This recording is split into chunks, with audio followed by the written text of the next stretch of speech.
Hey guys, welcome back to the channel. We're on to location number 4 as I make my way up the northeast coastline in this series. As you can probably tell from the title of this video, all photos were taken on the Sony A7Cii Mark II. I actually bought this camera as a dedicated video camera, but given how compact it is, I've been loving it for stills lately too. And with that said, let's jump back into the footage.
Something I like to do quite often after taking a photograph of a wider scene is look for a smaller texture or detail to zone in on. From there, you can then create a second image that backs up the first one. I always think this is a good practice for photo sets and, more importantly, training yourself to look at places in a bit more detail than just the main scene that's in front of you.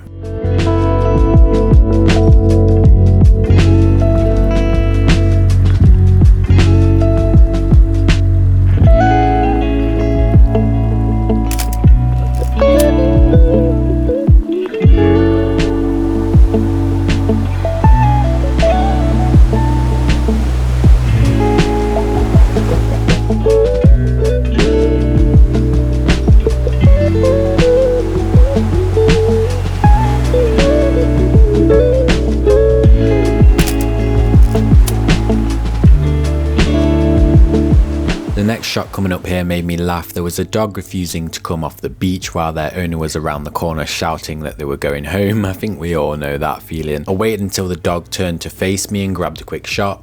I wish I'd have moved closer in to separate the dog from the beach with some depth given the similarity in colours, but at the time I felt like it was a take it now or don't situation. Heading back in the direction of my car now with 4 photos left, and I take an image of this old beachfront pub. I thought it looked cool at the time, but not the best shot in the end.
Alright, that's a wrap on episode 4's 15 photos. For those of you that watched till the end, I thought I'd share a few tips and thought processes that I have when I'm out taking photos that may help you get more pleasing images as well. Not to say any of this is gospel, but you may find it helpful. First off, when you're faced with quite a chaotic scene, look out for objects overlaying objects and make micro adjustments in order to avoid them overlapping. For example, the gap between the lamppost and the boat, the gap between the church in the back and the boat, and the edge of the frame on the left not cutting into the windows that sat just outside of the frame. Again, here I've positioned the railing just below the wheels on the beach so there's no overlaps.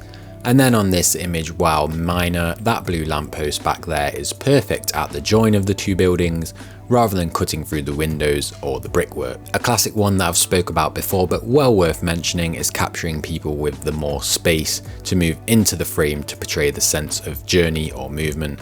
If they were walking out on this side of the image, it would not be as strong in my opinion. And then one last time, as we mentioned earlier in the video, looking for mini details and textures that sit within a bigger frame to then create a second image that almost feels like a zoomed in detail of the hero shot, not only gets you more bang for your buck, but also helps you build up photo sets and tell a bigger story. That's it from me in this one. I hope you enjoyed. Please leave a comment below if you have time, and as always, I'll see you in the next one.